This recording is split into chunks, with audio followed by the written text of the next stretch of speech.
So we'll now move into the first set of slides. The first set of slides is,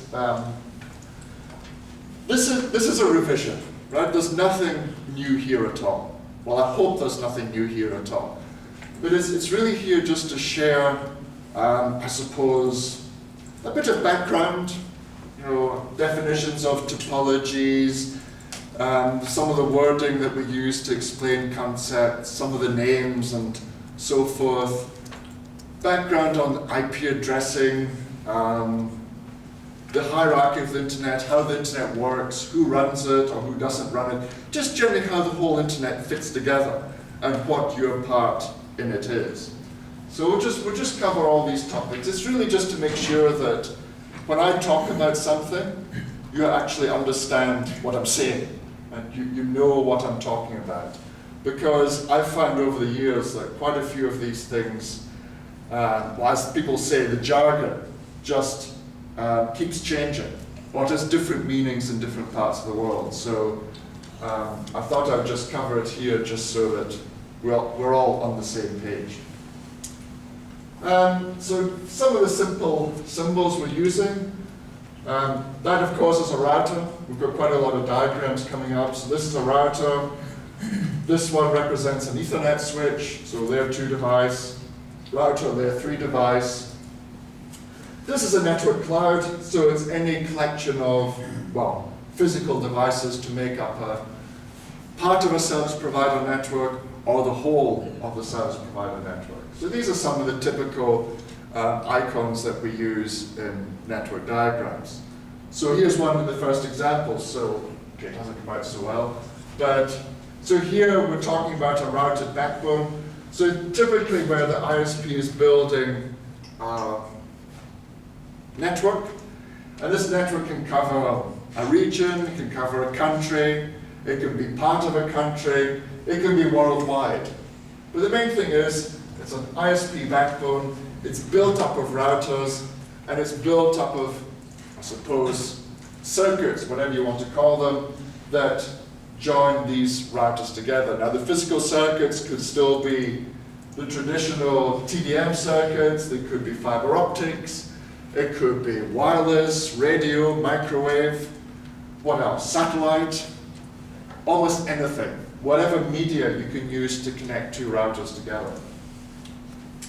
Right, so, but generally with these you find the router is the infrastructure.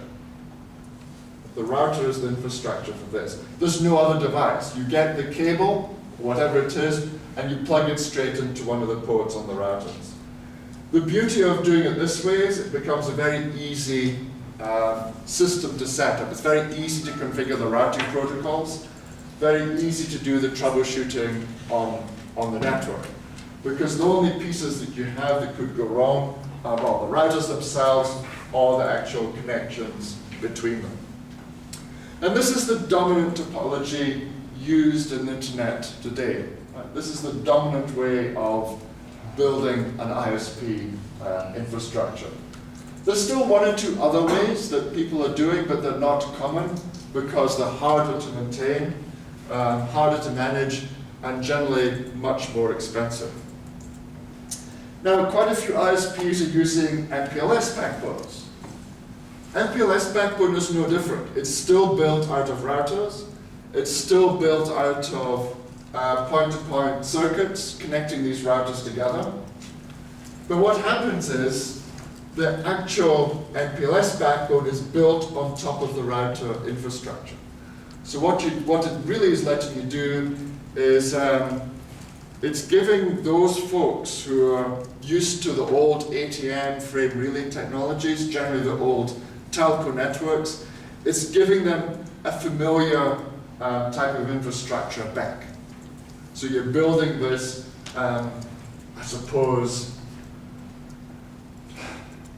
point-to-point tunneled infrastructure that they're used to, that they used to have with ATM and frame relay. But the underlying technology is still routers and these point-to-point links. So it's used to replace old ATM technology. By and large, it's a tunneling technology, right? So the MPLS is building virtual links between infrastructure and your backbone. And the main purpose is to provide VPN services. That's why people are deploying MPLS, so they can provide virtual private network services in the similar way that they used to with the old layer 2 frame relay ATM technologies. So that's really why we see MPLS. I mean, in fact, if you want to provide VPN services, there are many other ways of doing it. It's just that people say, oh, well, vendors are selling me MPLS, so therefore I will use it. Where in fact, you can use GRE, you can use IPsec tunnels, you can just use generalized encapsulation as well. There are many other ways of providing VPN services, but MPLS seems to be the most common. So that's that background. Points of presence. Now, a point of presence is the physical location of an ISP's equipment. So, where you have equipment, you may have a data center, or you may have a small exchange room or something. It's a place where you have routers, and maybe some servers and so forth, some switches. That is a point of presence, where you have your equipment. Most ISPs call it a POP, or point of presence. Some ISPs, call it a node. No idea why. It's just, people use different names for different things, so they sometimes call it a node. You also get a virtual POP, a VPOP. Now this is a point of presence, but it's not a real one, hence the name virtual. So to the end user, it looks as though the ISP has infrastructure. So to the end user, it looks as though the ISP has some infrastructure there. But what it actually is, it's a backhauled access point. So for example, if you have DSL, ADSL, what happens there is the copper comes into the exchange, which the phone company may be running. And they would put in the DSLAM there, but the DSLAM would then bundle up your broadband connections and deliver them to your broadband access router. Now your broadband access router would be in your POP, but the DSLAM is in the phone company's exchange. But as far as your customer is concerned, it looks as though they're connecting to you in the local exchange. They're not connecting to you somewhere else. So that's a typical type of thing. It was also used, a few years ago for dial-up networks. And we saw a lot of VPOPs in North America, Europe, and so forth. Because in those days, now we have things like national numbers. Right? You phone one number, and it works all over the country. But we didn't have that in the early internet days. We only had local numbers. So what would happen was the phone company would provide us with one phone number in each exchange. So for example, in the UK, I think there was something like 900 exchanges. We had 900 phone numbers. So when we had a customer connecting to us with the dial-up service, they got a list of 900 phone numbers they could connect to. So they could pick the closest one to them to keep the call costs down. But our marketing people said, oh, well, we've got 900 points of presence. Well, we didn't. It was a virtual point of presence. So that's the sort of name that's used where you don't have the physical equipment, but it appears to the end user as though you do. And the final one is the hub or the super POP. And this is a large central point of presence where there links to many POPs. So this is more common for multinational providers, or if the country is very, very big, they may have a major POP in, a state or a region or a province, and that major POP will aggregate in the connection for the local area, so for the local region. So you tend to find, this is more typically used by the tier 1 ISPs. They may have one or two big POPs in the different parts of the world they go to. So that's the hub and the super POP. Within the point of presence itself, We've got lots of different classifications of routers. So we've got core routers, which offer the high-speed trunk connections. So this is really connections to other parts within the point of presence or to other points of presence in the network. Right? So these are only core routers. They're in the center. We've also got distribution routers, which have got higher port density and used for aggregating the network edge to the network core. Bigger ISPs tend to have distribution. The smaller ones don't. The smaller ISPs, you have your core router, and then you have the access router straight on in. The access router is where we have connecting the end users. So if you have a consumer service, you connect your end users into those sorts of routers. If you're a transit provider, you probably have access routers that connect your transit customers into your core. So the important thing is we're not connecting our customers into the core routers, we're connecting them into the edge of our network. Border router is used for connection to other service providers. So that's the border router. Again, the border router is very important. It's where we do our filtering. It's where we check the traffic flow performance, traffic flow statistics, do all our BGP policies and this type of thing. So the border router is actually very critical. If you don't have a border router, it means you end up connecting the core of your network to other ISPs, which can be risky. We've also got service routers if you're doing hosting. So it can be hosting of content providers, hosting of other services, or even your own services. If we do any hosting like that, they sit on their own part of the infrastructure behind these routers. Now this is not really saying, oh, you've got to go and get all these routers for your network infrastructure, but as you grow your network, please be aware that you want to try and scale your infrastructure in this particular way. A lot of ISPs, when they start off with just the single router. So they start off with the one router. But rather than replacing it with a bigger one, they get two of the same, and then they scale the network that way. So what may be a core router in year 1 and 2 may become an edge router in year 3 and 4. And so you buy a bigger core router and so on. So you find that ISPs will make a lot of use of equipment. What starts here starts moving down through the network. So you get a particular, just a particular scaling feature, so you don't have to replace routers every year or two. So the typical POP design could be something like this. I mean, this is a big one, but it shows you the sort of thing that the major providers head towards. You've got the core of the network here, you've got your two core routers.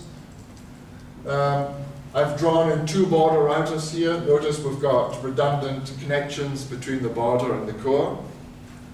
So if this core router disappears, the two border routers still connected that way. So the redundancy is actually quite important. So everything you see here is redundant links. So then we've got things like our network operations center. We'll talk about this more later in the week. We've got the different types of access, consumer access. We've got the ISP services. We've got all the hosting services over there.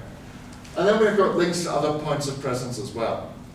Obviously, if you've only got one POP in your network, then, well, you don't have links to other backbones. But typically, ISPs who are building in multiple locations that they service will have multiple points of presence. So having redundant links to other POPs is very important.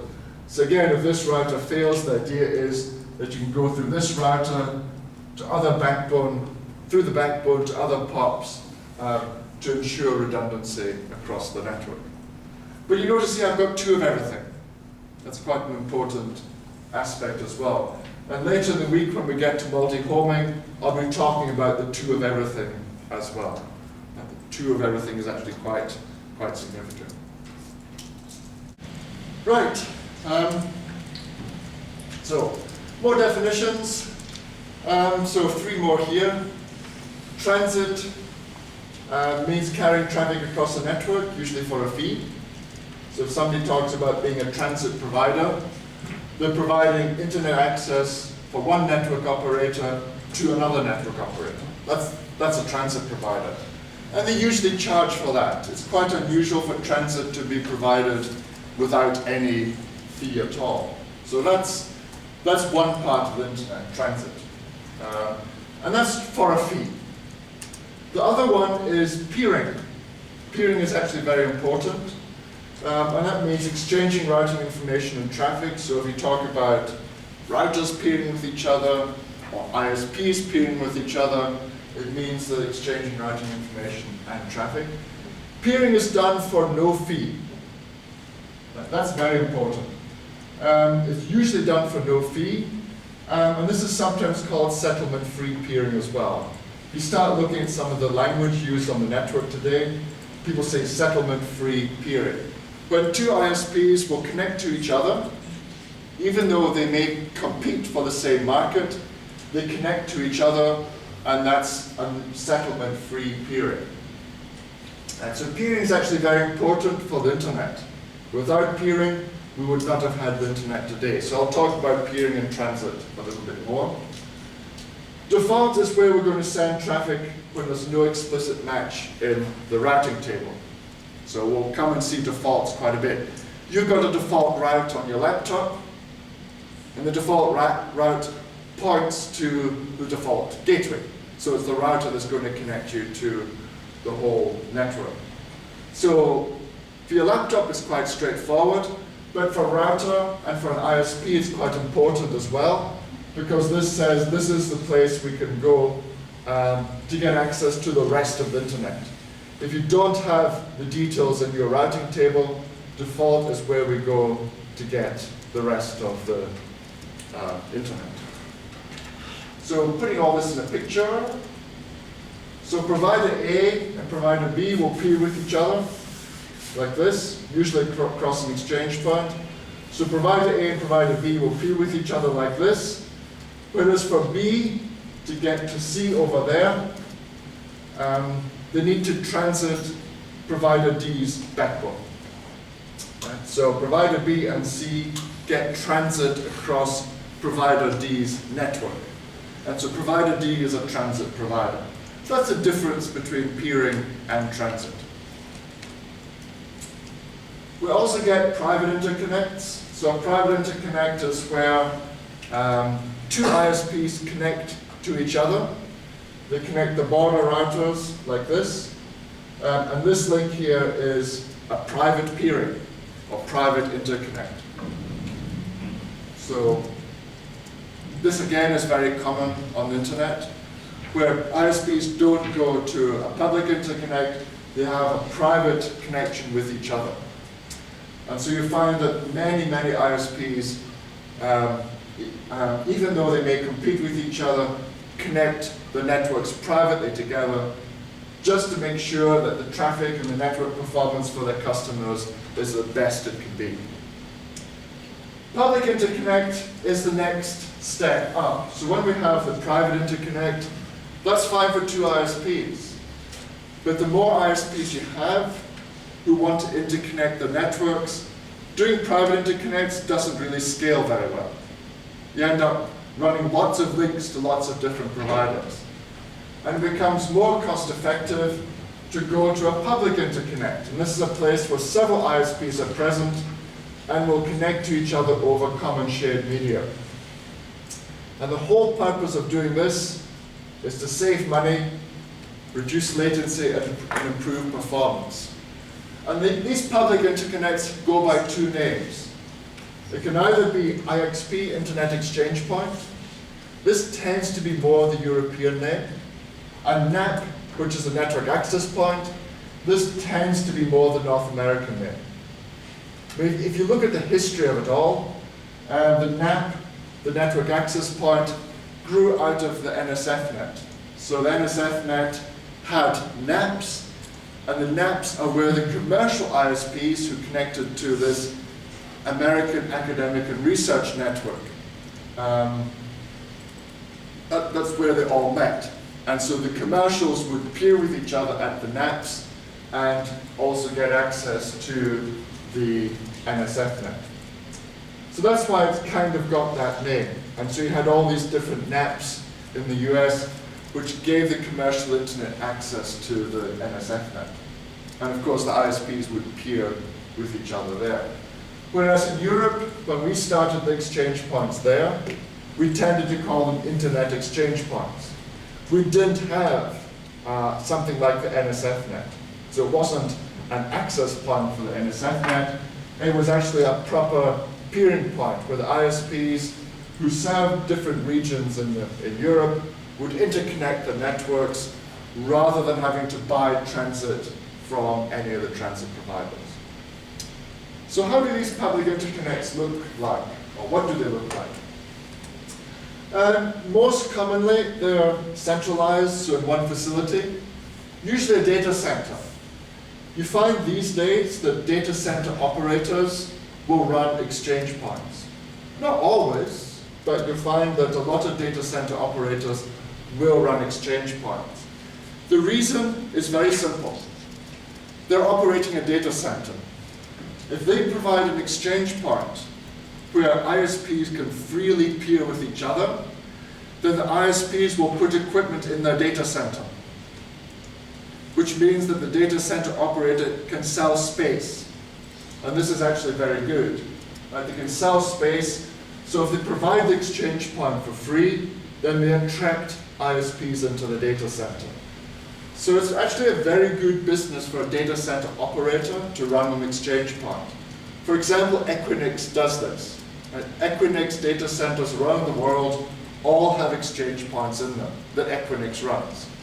And you can, if you turn up in one of the data centers, put in your router or your router equipment, you can then peer with other ISPs who are also in the data center.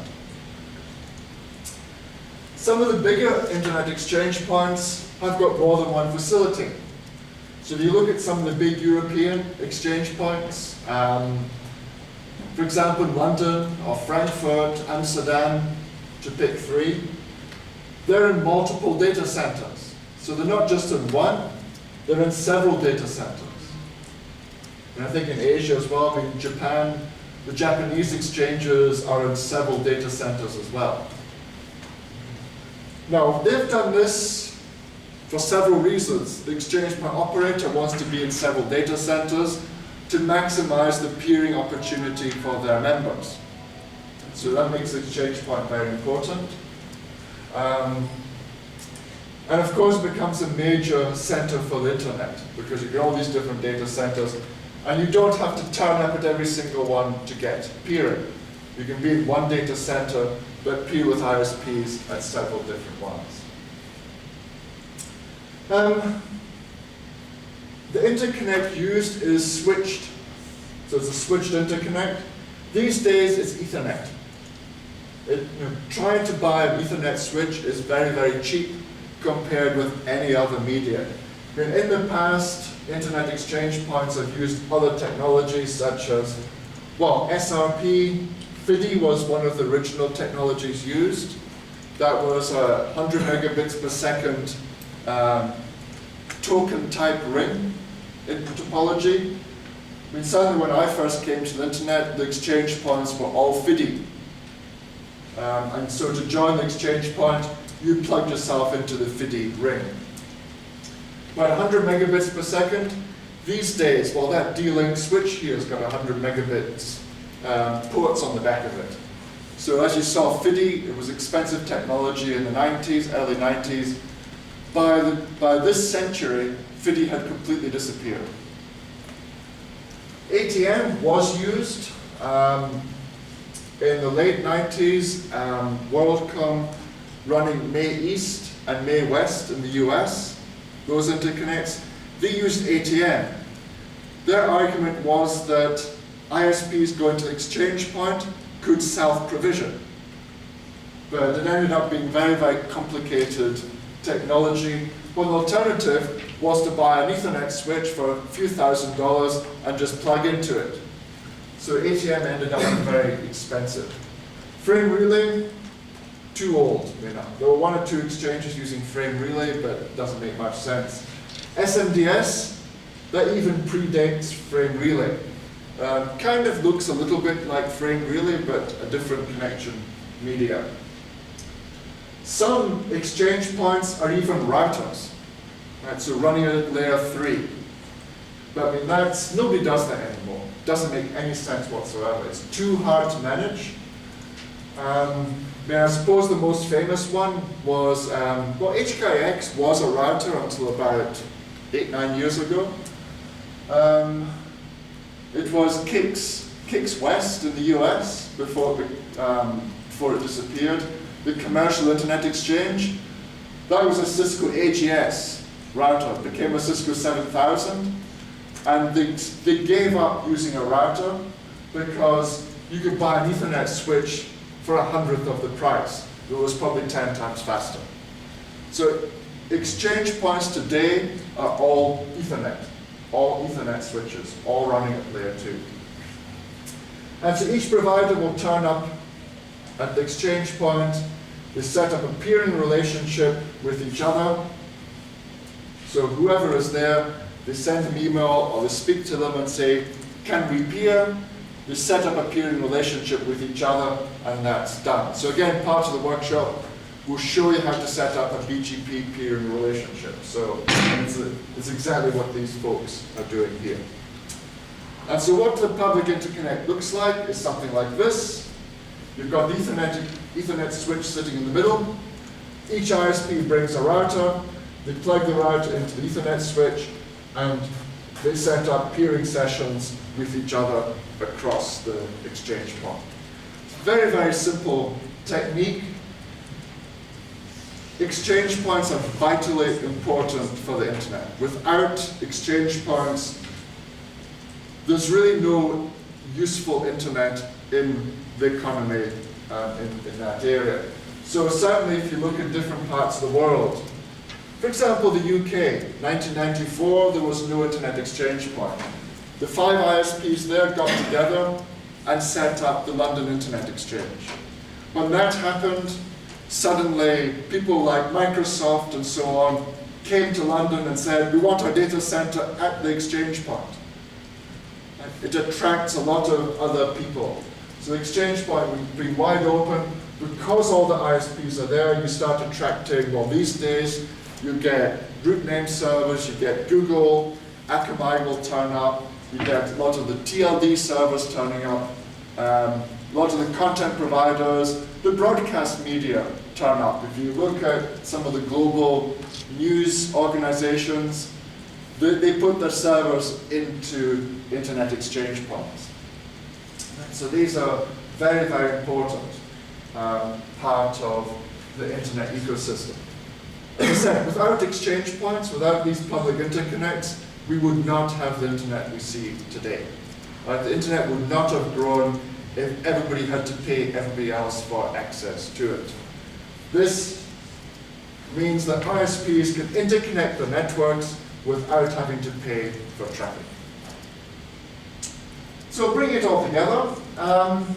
ISPs build multiple POPs in a distributed network. They build redundant backbones. We've got redundant external connectivity. You get transit from your upstream providers, so we'll talk about transit later on. And they get free peering from local providers at exchange points. So that's really the goal of any ISP. Minimizing costs due to transit, maximizing the amount of peering that they do. And certainly over my years when I was at Cisco, I spent a lot of time helping set up internet exchange points. Technically, they're very easy. Politically, they can be a lot harder. Because ISPs do the, oh, I don't want to connect to them, they're my competitor. And the answer is, yes, exactly, that is why you have to connect to them. Because they are your competitor, because the customers of these two ISPs, if they're interconnected, have a much, much better experience than if they do if they're not connected. And that's what we found in the UK. We found that, well, I go through the countries I've helped with exchange points. Several African countries now have exchange points.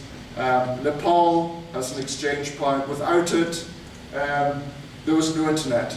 Nowadays, even though the country is politically unstable, the internet is actually very good because the ISPs all connect at the exchange point there. I can go through countries in Asia saying exactly the same thing. So the example ISP design looks something like this. So we've got our backbone here. We've connected one POP into the exchange point. We peer with some other ISPs. We've got some upstream providers there. We've got some upstream providers here. But you see the general idea. We've got a redundant backbone. If this POP breaks, well, we still have connectivity that way. If this breaks, well, we can still get to the ISP peers through our upstream providers. Redundancy is very important.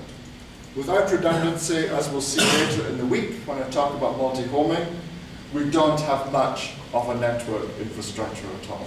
So redundancy is very, very important. Okay, next piece. Where am I in all these? Halfway through. Right. IP addressing. Well, I hope you all know this. Internet uses classless routing. It's done that for about 18 years now, 17 years. March, April 1994, classless routing. A lot of people still talk about Class A, Class B, Class C. If you've never heard of these, good. Right? Carry on never hearing about them.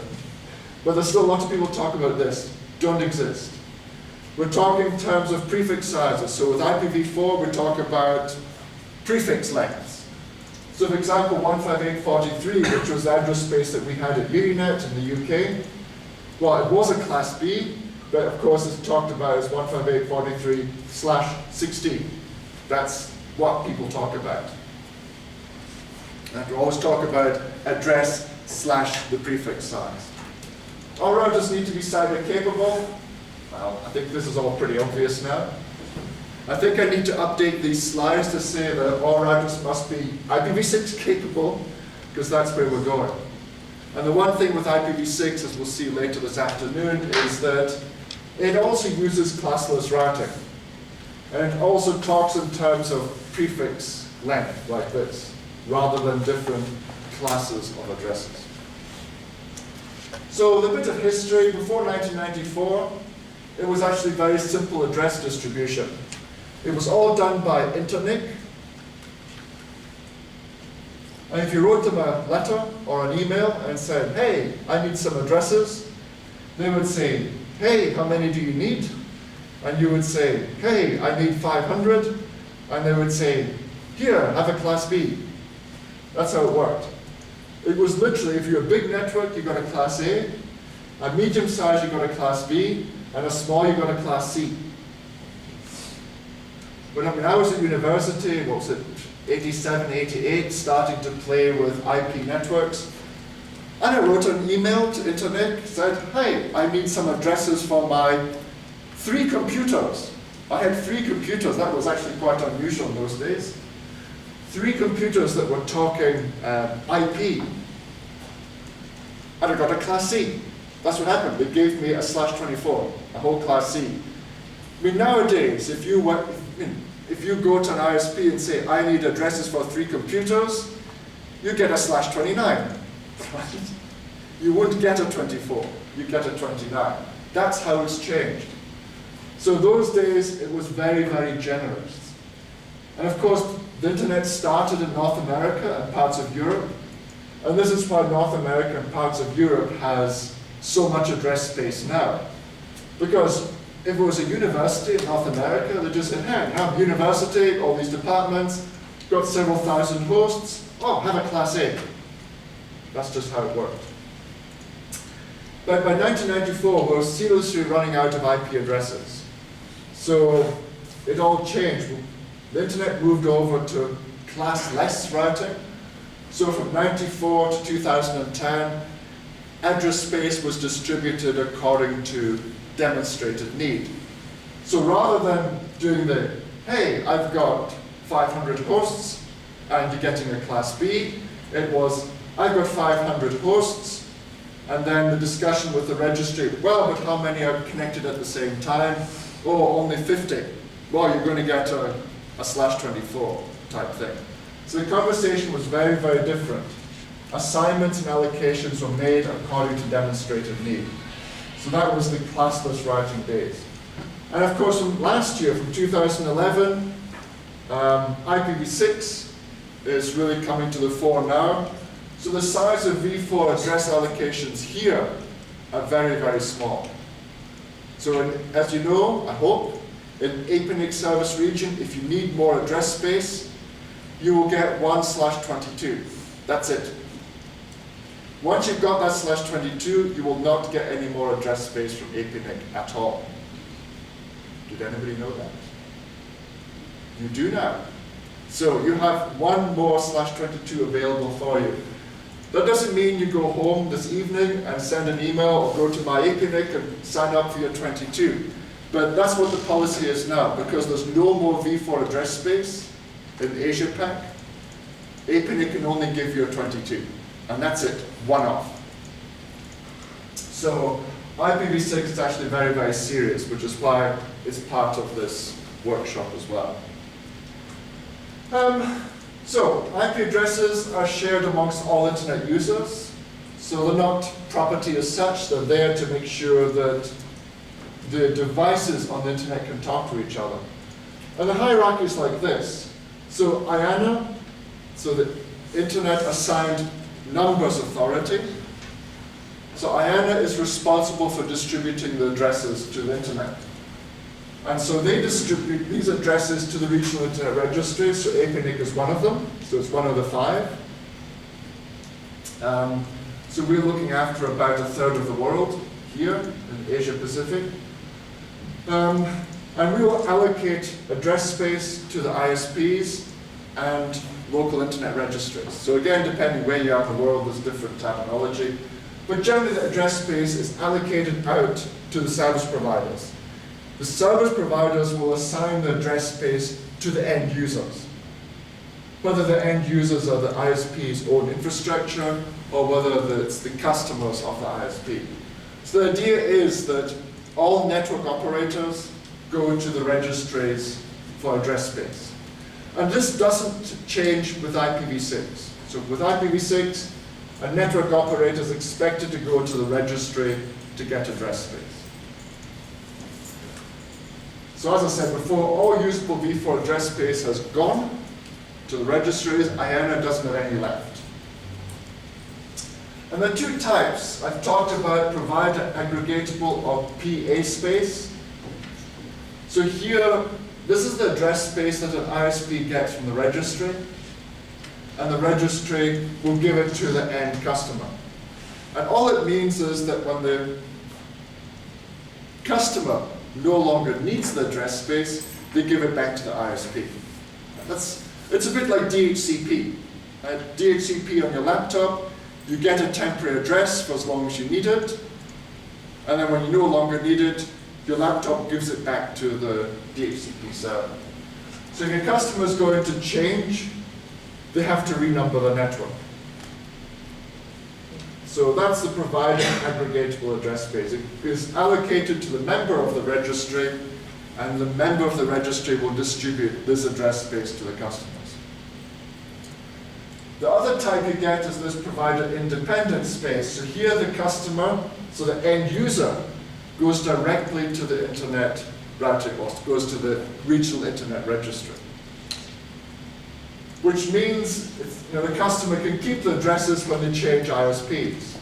So you generally find that it's hard to get this provider-independent address space these days. I mean, you can get it. Apricot has provider-independent assignment policies. Apricot does have that, especially if you're going to multi-home. So if an end user wants to multi-home, you can go to Apricot and get an address space that's independent of the upstream. The problem is that it becomes quite bad for the size of the routing table because all these customer networks appear on the internet routing system. Now, the pecking order. So this is the hierarchy in the internet. This is simplified, but it generally looks like this. So we've got all the end user customer networks down here. They will connect to the access providers. Access providers maybe connect to a regional. Regional maybe connects to a global provider. That's generally the hierarchy. But in a lot of this, you also tend to find that the regional providers will interconnect. Even though they may compete with each other, they still connect, because it's certainly much cheaper than paying the global provider for transit to get to the other regional. You tend to find that ISPs at each level will connect with each other. Same as the access providers. They will go to internet exchange points. Notice internet exchange points are generally used by access providers. The regionals tend not to go there. The regional providers tend not to go to internet exchange points. There's more traffic running between these two than they want to run across the exchange points. The exchange point tends to be lower down the hierarchy. It tends to be more for the access providers on the internet. But if you pick a global provider, I don't know, AT&T, they don't go to any exchange point. Right? Or Verio, NTT Verio, doesn't go to any exchange point. I mean, they may show up at one, but you may only get their local networks there. You won't get everything that they have. So this is why exchange point tends to be used more for local access providers. Another important key in this, or point in this, are the content providers. Content providers will get transit from regionals or even globals, but they turn up at the internet exchange points. It's very, very important for them to be at internet exchange points because they get peering with all these different access providers, which means that traffic from the content provider to the access provider goes across the exchange point rather than through their transit. Notice again, you see the value of the internet exchange point. It reduces the cost of sending traffic to different places. So the global transit providers, they all connect to each other. They provide connectivity to regional providers. And some access providers will connect to the tier ones as well. Regional transit providers connect to each other. They provide connectivity to content providers, so the transit for those, and they provide the connectivity for access providers. And of course, access providers connect to each other across exchange points. Free peering. It means that traffic from one access provider to another one does not have to go through their transit provider and therefore not cost them any money. And of course, access providers who's providing access to the end user. This is simplified. Right? You find some access providers are also regional providers as well. You find some global transit ISPs have an access business. So that's why I say this is a simplified diagram of how the internet actually is put together. The other way of looking at it is like this. Ooh, that's come out. Oh, okay. That's not what I expected. This really has lots of colors. Right, so the other way of looking at it is to follow the money. So we've got the different, again I've simplified it, you've got tier 3, tier 2, tier 1. So access, regional, global transit. So all of the consumers will connect to the tier 3, so they pay the tier 3 for access. Tier 3 ISP peers at an exchange point, also pays for transit to a tier 2. The tier 2s will interconnect to each other, peer with each other, again for free. So they peer with each other for free, and they pay for transit to the tier 1s. The tier 1 ISPs pay each other for free as well. So you'd see who is doing the paying. 3 pays 2, 2 pays 1. Who does 1 pay? Nobody. So the definition of a tier 1 ISP is somebody who does not pay anybody else for internet access. So that's why there are actually very few tier 1 ISPs. There are 9, as far as I know. Best estimate is that there are 9 ISPs who are tier 1. They do not pay anybody else for internet access. All they pay for is infrastructure, so equipment, circuits, and all this type of thing. So this is why it's an alternative way of looking at it. Follow the way that the money flows, from tier 3 to tier 2 to tier 1. So the peering between equivalent sizes, tier 2 to tier 2. Shared cost private interconnect, equal traffic flows, no cost peering. Peering across exchange points if it's convenient. Mutual benefit, technically feasible. So generally, again, ISPs try very hard to get to internet exchange points. They're very, very important. If you don't go to an exchange point, it means you end up paying for everything. Some people will do fee-based peering. We see this quite a bit in the US. So I think it's ISPs like Cogent will peer, but they may charge.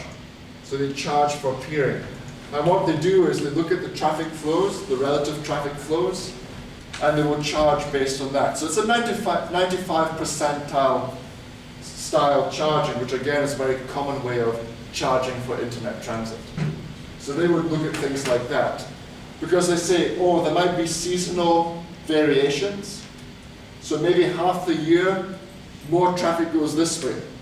And the other half the year, more traffic goes that way. So they don't want to lose out. Default free zone, made up of internet routers which have explicit routing information about the rest of the internet, therefore do not need to use a default route. So the default free zone is any router that is carrying all the routes on the internet, so has a full BGP table. That's a default free zone. So it's not related to where you are in the hierarchy. Some people say, oh, I've got the default, I'm in the default free zone, therefore I'm a tier 1. You're not. You're a tier 1 if you do not pay anybody else for internet access. If you're the default free zone, you have a router that's got the full BGP table. And as we'll see on Thursday, this might not be a very good idea either. Being part of the default free zone is high overhead. Takes a lot of CPU and memory in the router. So we'll look at that later on in the week. So gluing all this together, well, who runs the internet? Nobody. Really and truly, nobody runs the internet. A lot of people stand up and say that they do run the internet, but no one runs it. It's not ICANN. It's not the registries. So Apricot doesn't run the internet. All we do is we hand out addresses and AS numbers and do things like this workshop. We don't run anything at all. It's not the US government or any other government. Again, they may think they do, but they don't. So nobody actually runs it. It actually keeps working because of the business relationships between the ISPs. I mean, if your customers complain to you about lack of access, as far as they're concerned, the internet doesn't work because of something you have done, right? Even if something else is broken in the internet, it's your fault.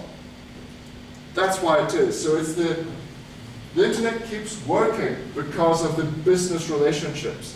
If something breaks and it's not in your network and your customer is upset, you have to go and fix it. You have to talk to your upstream ISP. And if your upstream ISP won't help you fix it, well, you have a problem. You can't force them to fix something that's broken. So you either have to live with it or change your upstream ISP. And it's usually the threat of changing the upstream provider that means that they'll actually do something to make sure that you get a good service. Right, so this business relationship between ISPs is what ensures the internet functions, by and large, for the common good. And so this is how the internet works, because of the relationships between the different providers, because the end users need the access. Any facilities to keep it working? Well, not really, but the main thing is that the engineers keep working together. That's the main thing. So as I was saying in my introduction, working in the network operations community, working with the network operations groups, that's actually how it works. And we look at some of the network operations groups that are around. North America, we have Nano. So I know there's some of you who have got connections to the US. You should be on the NANOG mailing list, because most of the discussions about the North American internet and who connects to it happens on the NANOG mailing list. Of course, NANOG has got 3 meetings a year as well, and that's where the ISPs meet. They don't go there just to listen to presentations. They go there to meet each other.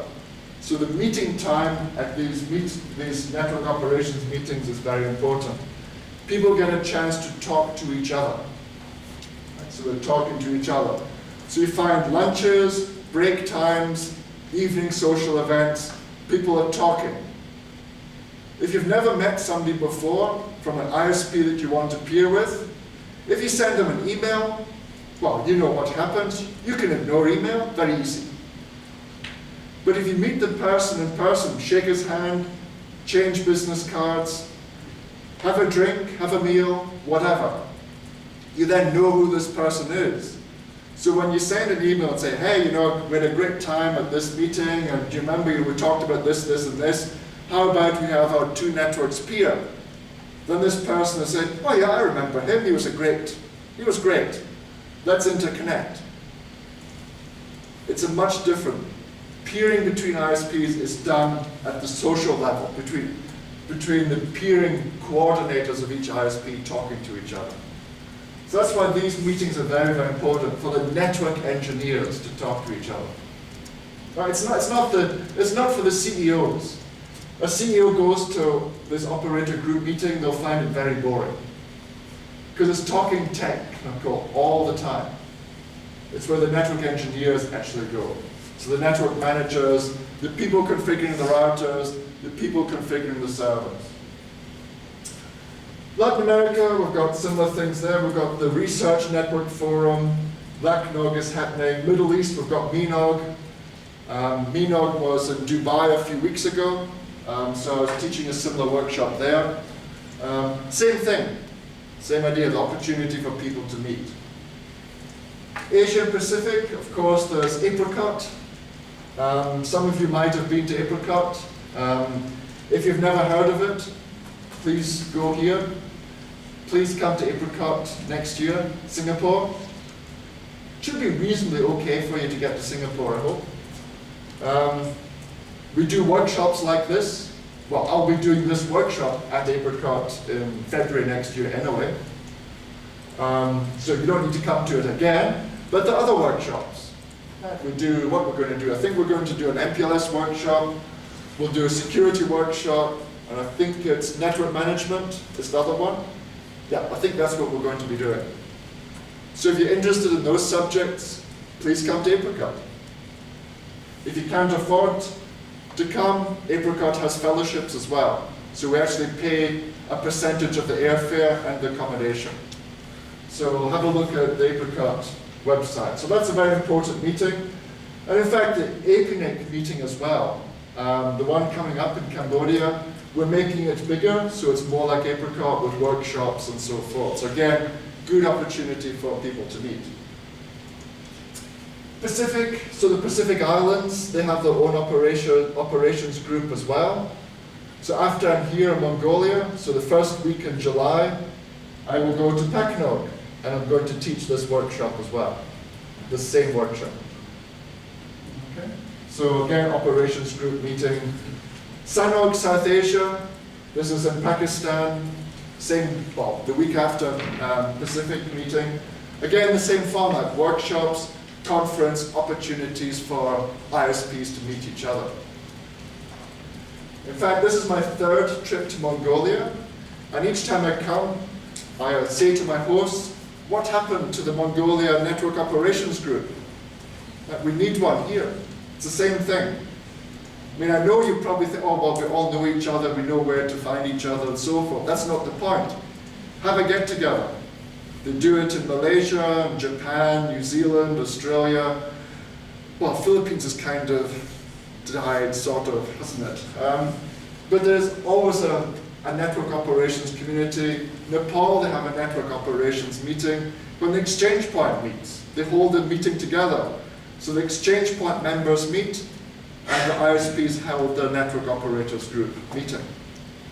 So it's very easy for you to do that. You know, we have all these people, you here in the room.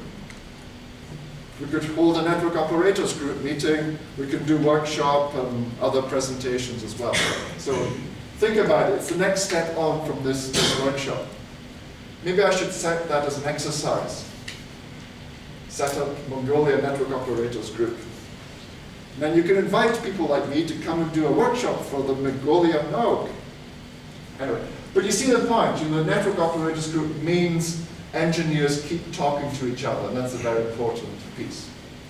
We're the same in Europe, the RIPE meetings, the 2 RIPE meetings a year. Africa, I've just come back from FNOG. Same thing, annual meeting. Again, workshops and tutorial, conference presentations, and so forth. And there are many, many in-country ISP associations and NOGs. I mean, there are far too many to mention. You go around the world, many, many countries, surprising ones, will have a network operations community. And they consider it just important, just to stay in touch, invite external experts, external speakers in to share knowledge. And I'm sure some of you must be wondering, oh, what's happening here, what's happening there? After the last time I was here in 2009 when I did the last workshop. And I get emails every few months, Philip, when are you coming back? And it's like, well, it's the same thing.